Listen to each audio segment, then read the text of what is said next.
Bonjour, c'est Ursule encore. On est le 19 janvier 2023. Alors, je viens sur la trompette une seconde fois aujourd'hui et je viens proclamer le retour de notre Seigneur Jésus-Christ. Amen et Alléluia. Soyons tous bénis. Soyons remplis de sa joie. Soyons persévérants. Soyons joyeux. Les yeux fixés sur notre Seigneur. Amen. Alors, je viens parler des principes simples, amen, pour arriver, amen, à la fin de nos jours, là où se trouve Dieu, amen, d'où nous sommes sortis, amen. J'apporte une troisième vidéo. Alors, je l'ai intitulée ainsi, 8 heures de sommeil, point d'interrogation, 1 heure de marche, 2 heures de TV, 5 minutes pour Christ. Est-ce que c'est cela le programme que tu as pour pouvoir toucher Dieu? Parce que il est important que tu saches où se trouve ta priorité. Et Jésus-Christ a dit, à quoi servirait-il à un homme de gagner le monde entier s'il perdait son âme? C'est ça que Jésus-Christ a dit.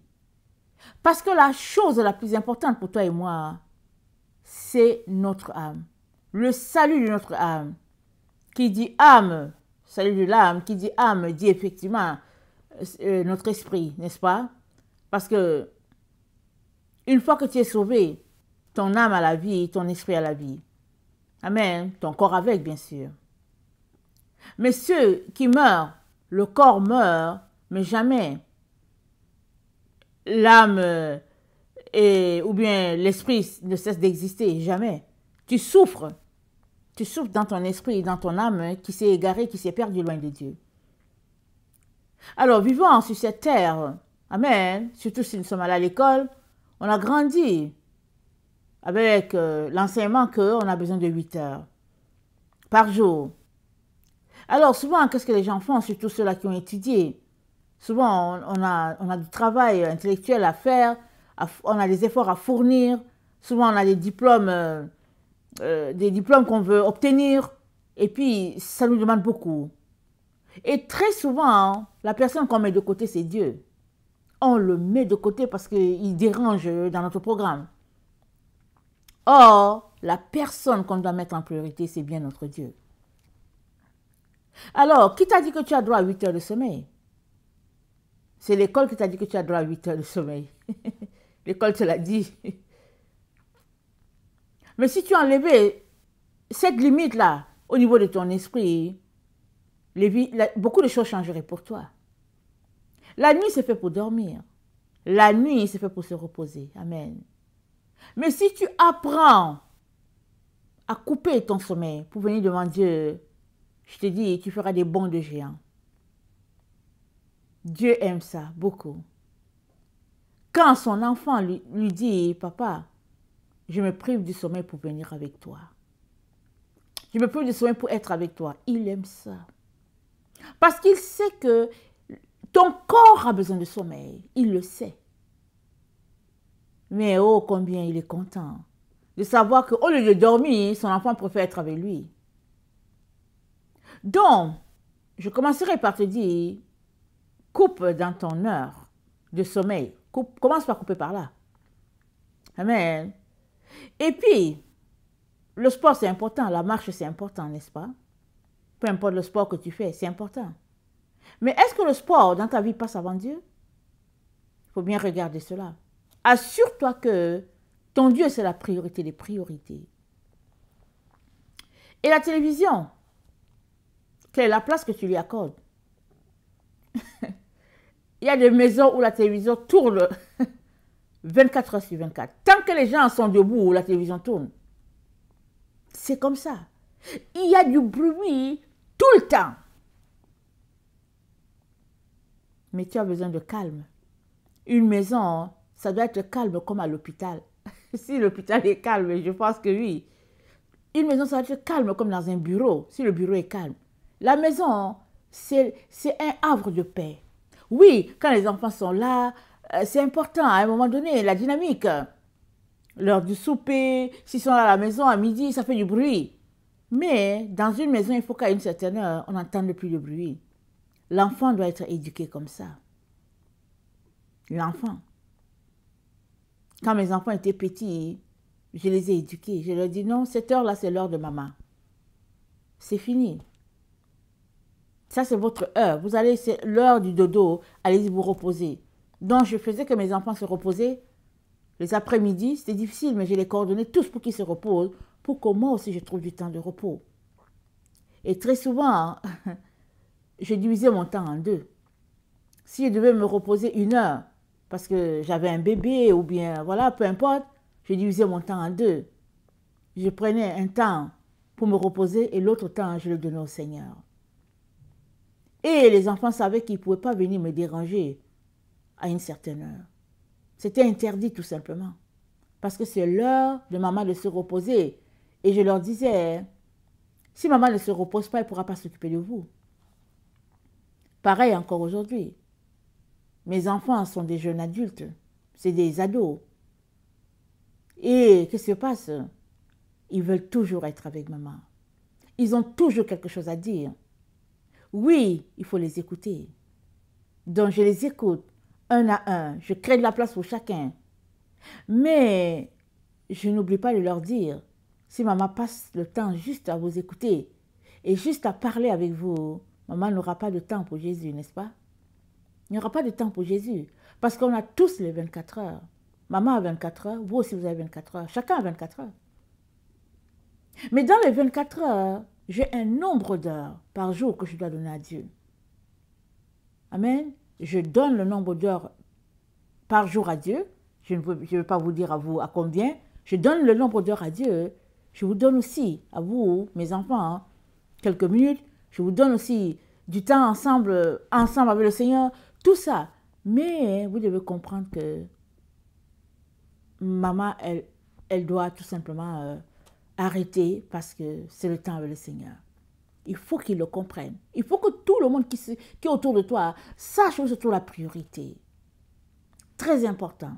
Parce que dans le fond, tu veux bien être avec tout le monde. Mais tu les aimes tellement que tu te retrouves dans la présence de Dieu. Parce que tu vas aussi prier pour eux. Amen. On est appelé, amen, à placer Dieu prioritaire en tout. Notre entourage doit le savoir. Amen. Et l'enfant va grandir, sachant que, voilà, j'ai vu ma mère, j'ai vu mon père venir devant le Seigneur à tel moment. Hein, l'enfant va aussi faire. Parce que je vais vous dire une chose, en tant que parent. L'enfant ne fait pas ce que tu lui dis de faire. Jamais, jamais. Écoute-moi bien, parent. L'enfant ne fait pas ce que tu lui dis de faire. L'enfant fait ce qu'il te voit faire. L'enfant fait ce qu'il te voit faire, toi, le père ou la mère. Si tu es une personne honnête, tu auras des enfants honnêtes. Tu es une personne disciplinée, tes enfants seront disciplinés. Tu es une personne fourbe, tes enfants seront des personnes fourbes. Parce qu'ils te voient faire et ils vont t'imiter. Sans te dire. Un jour, tu vas juste te regarder, tu vas dire, hey, j'ai ma photocopie là. Donc, au lieu de dire à l'enfant, fais ceci, amen, montre à l'enfant que toi-même tu le fais. Amen. Montre à l'enfant l'exemple. Et l'enfant va dire, j'ai vu mon père faire ceci, j'ai vu ma mère faire cela. C'est le meilleur enseignant pour l'enfant. Un père droit, une mère droite. Un père honnête, une mère honnête. Un père fidèle, une mère fidèle. Un père qui aime le Seigneur, une mère qui aime le Seigneur. Un père qui marche dans la droiture, la vérité. Une mère qui marche dans la droiture, la vérité. Voilà ce que nos enfants ont besoin. C'est ça. Si tu te comportes comme ça, tu verras bien ce que ces enfants seront plus tard. Mais si tu es fourbe, ne sois pas étonné aussi du résultat que tu trouveras sur ton chemin en tant que parent. Amen. Alors, j'ai préparé des textes que je vais lire et ça va nous permettre, amen, de nous examiner nous-mêmes et de donner à Dieu toute la place qui lui revient. Alors, le premier texte que je vais lire, ça se trouve dans Sirachide 6, du verset 18. Siracide, le verset 18, ça dit, « Mon fils, dès ta naissance, accueille l'instruction. Jusqu'à tes cheveux blancs, tu trouveras la sagesse. Comme le laboureur et le semeur, approche-toi d'elle et attends ses fruits excellents. Car à la cultiver, tu peineras quelque peu. Mais tu mangeras bientôt de ses produits. Que la sagesse est donc rude aux ignorants. Il ne persévérera pas l'homme sans intelligence. Comme une pierre, elle est un poids qui teste sa force. Il ne tardera pas à la rejeter. Car la sagesse mérite bien son nom. Elle n'est visible qu'au petit nombre. Écoute mon fils et reçois mes avis. Ne rejette pas mon conseil. Mets tes pieds dans ses entraves et ton cou dans son carcan. Incline ton épaule pour la porter. Ne sois pas impatient de ses liens. Va à elle de toute ton âme et de toute ta force garde ses voies. Suis-la à la piste et recherche-la. Elle se fera connaître de toi. Quand tu l'auras saisie, ne la lâche pas, car à la fin tu trouveras en elle le repos. Elle se changera pour toi en joie. Alors ses entraves seront pour toi une protection puissante et son carcan un vêtement glorieux. Son joug est une parure d'or. Ses liens sont un ruban de pourpre violette. Comme d'un vêtement de gloire, tu t'en revêtiras. Comme d'une couronne d'allégresse, tu t'en ceindras. Si tu le veux, mon fils, tu seras instruit. Et si tu appliques ton âme, tu deviendras habile.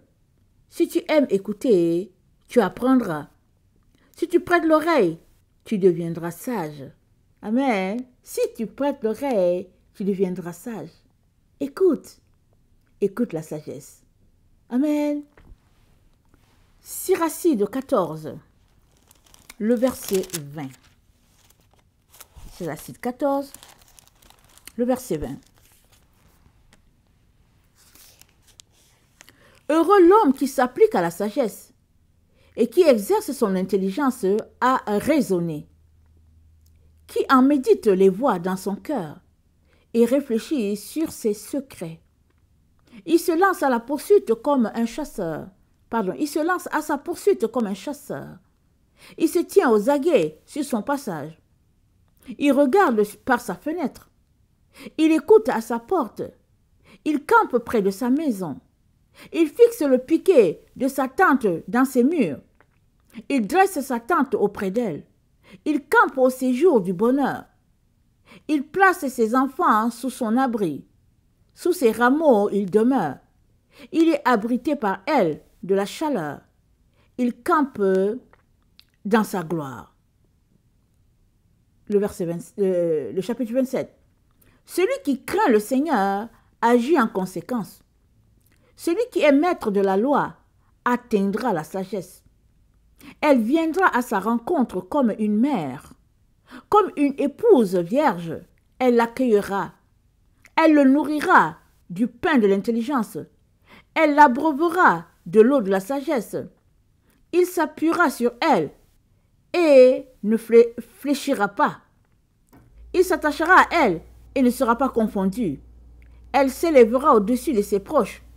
Au milieu de l'assemblée, elle lui ouvrira la bouche. Il trouvera joie et couronne d'allégresse. Il obtiendra un renom éternel.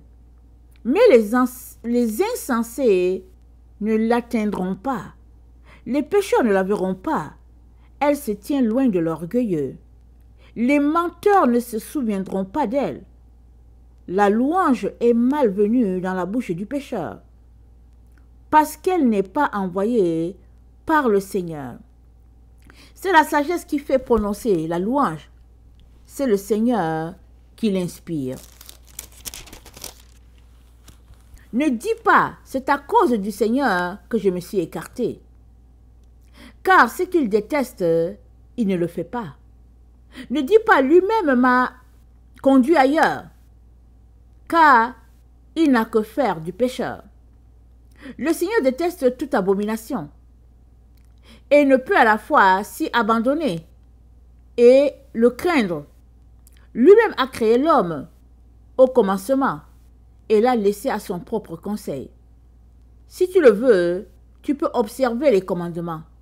Rester fidèle dépend de ton bon vouloir. Il a placé auprès de toi le feu et l'eau. Selon ton choix, tu peux étendre la main. Aux hommes sont proposés la vie et la mort. À chacun sera donné selon son choix. Car grande est la sagesse du Seigneur. Il est fort et puissant et voit toutes choses. Ses regards sont tournés vers ceux qui le craignent. Lui-même connaît toutes les œuvres des hommes. Il n'a prescrit à personne d'être impie. Il n'a accordé à personne licence de péché. Siracide 22, le verset 9. Enseigner un sot, c'est comme recoller les tessons, ou comme réveiller un dormeur d'un profond sommeil. C'est entretenir un homme assoupi que de s'adresser à un sot.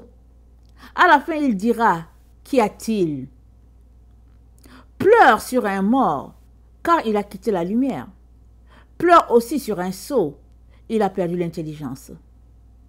Pleure moins amèrement sur un mort, car il a trouvé le repos, tandis que la vie du sot est pire que la mort.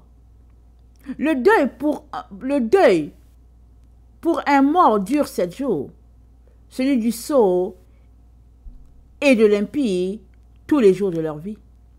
Avec un insensé, ne multiplie pas les paroles et ne chemine pas avec l'homme inintelligent. Garde-toi de lui pour n'avoir pas d'ennui et n'être pas souillé quand il se secoue. Évite-le si tu veux trouver le repos et n'être pas dégoûté par ses insanités. Quelle chose est plus présente que le plomb?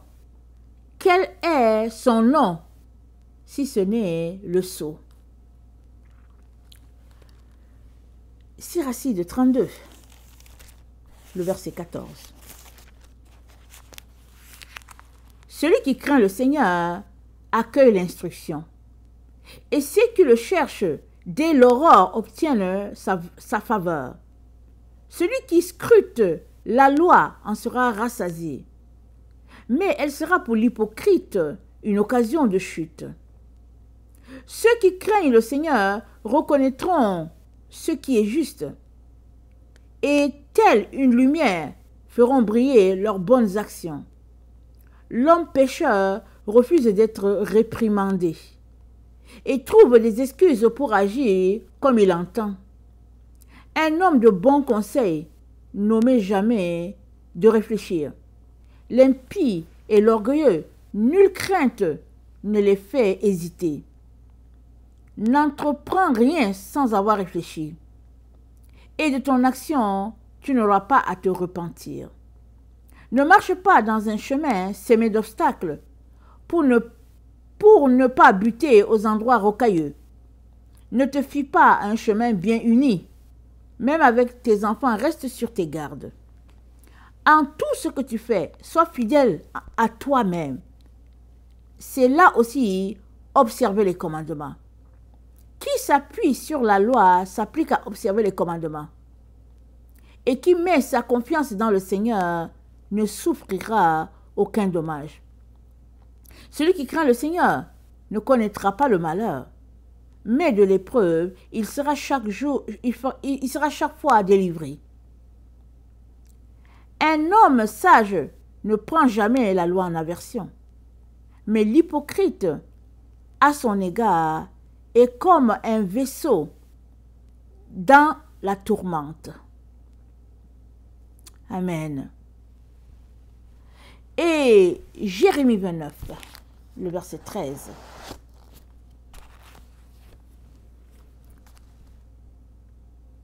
C'est le Seigneur qui parle à Israël. Il dit une parole qui est très importante pour chacun de ses enfants. Il est bien que tu prennes cette parole-là et que tu t'appliques à la pratiquer. Alors voilà ce qu'il dit. Vous me chercherez et vous me trouverez si vous me cherchez de tout votre cœur. Je me laisserai trouver par vous, dit l'Éternel, et je ramènerai vos captifs, je vous rassemblerai de toutes les nations et de tous les lieux où je vous ai chassés, dit l'Éternel, et je vous ramènerai dans le lieu où je vous ai fait aller en captivité.